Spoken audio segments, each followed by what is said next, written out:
Subhanallah, bila nak don't delay, dia delay. Bila tak mau delay, dia delay. This is life. This is how Allah tests you.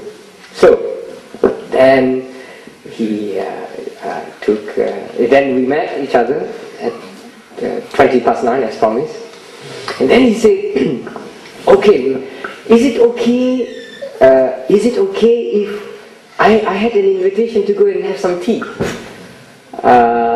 to someone's house just before we go back to, and go back to Oxford? Oh no, just stop in Banbury. He said, no. So we actually, we'll be more happy to go to Oxford and so on and so on. So, but could you, do you mind if we stay just in Birmingham just for, someone has invited us to go to a house to have some drinks, minum tea and things like that. Oh, I am in his hands as far as I'm concerned. Alhamdulillah, otherwise I would be in some bed and breakfast, some hotel or somewhere in Birmingham. I didn't say that to him. Of course, I said, of course, no problem. It's, So we went, and then when the car stopped at someone's house, just in front of the house, I went outside the car, and then I saw this tall, imposing guy, and that was 15th of Rabi' al-Awwal, Rabi' al-Mawlid, the month of Mawlid. 15th of Rabi' al-Awwal, where Bina is up there, so very clear. But the silhouette of this tall guy, like our brother Khairi, just standing there with, you can see the golden beard, right? So and then started coming running for me or something, and I said, who is this guy? He's very tall. And then started, this is the non-Shafi saying salam, not the Jabat Hangan, but okay, maybe this one coming from afar. And you see, Shaykh Yahya wrote this. He's one of the, if you know the Western ulama, people like Shaykh Hamza Yusuf, for example, Shaykh Zayed, and so he teaches at the Zaytuna Institute, who studied in the Hadramaut for 10 years, for the last 10 years or so. So he came and visited my home a couple of years back when he was here. And so when he said, he called, and so he could recognize me. And I couldn't recognize him, but nampak macam sekali nak langgar. Masya Allah. Allah, salam, follow cium and everything. Said, how are you? What are you doing here? I asked the silliest question in the world. We had a Mawlid earlier. We had the Kanduri Mawlid, Salawat, Marhaban, Berzanji, whatever you call it in the Malay. Imam al Ghazali says, فَلَا مُشَحَةَ فِي الْأَسَامِ بَعْدَ فَهَامِ مَعَانِي إِذَا عُرِفَ الْمَعْنَى فَلَا مُشَحَةَ فِي الْأَسَامِ. Once the meaning, the hakika, the ma'na, the substance is understood, there is no need to be worried about the names, the labels, the descriptions and so on and so forth. And therefore, go for substance. Even if someone is a non-Muslim, if he says the truth, you can benefit from that person still. As the Prophet ﷺ says, Itlabul ilm walau bisin. Seek knowledge even unto China, mashallah, in a hadith ta'if. So, yes, dear, at that Mawlid, mashallah, so I, didn't talk about it. When we went into the room, there was, just as when Dr. Faisal is there, went to the room, there is this, clearly, obviously, an Arabic sheikh with his imam, and there was sitting Sheikh Umar al-Khatib, the one I had intended on the Wednesday. I thought, I wish I could meet him, Faqih, who has this actually, the teacher of Sheikh Fawzi. Your ustad who come here to teach you during the summers, mashallah. His teacher for the last 6 years and so on before he went to Azhar. So, I didn't know it wasn't, but I guessed this must be him. So, Ya Allah, look at what has happened. On the Wednesday, can you imagine it? Now look what Allah has made possible. For me, when that happened, it was a personal proof that God exists. It was a religious experience that I felt.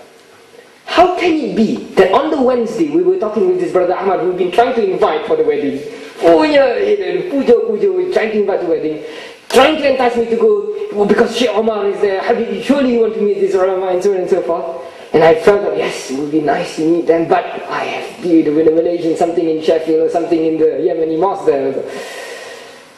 The people we were talking about on that Wednesday, this happened right there. I intended to go for the berjanji, the marhaban dekat masjid tu, we ended up having at that 9:30, from 9:30 to about 12 o'clock, a second maulid, a second marhaban in the house. So people just coming and going.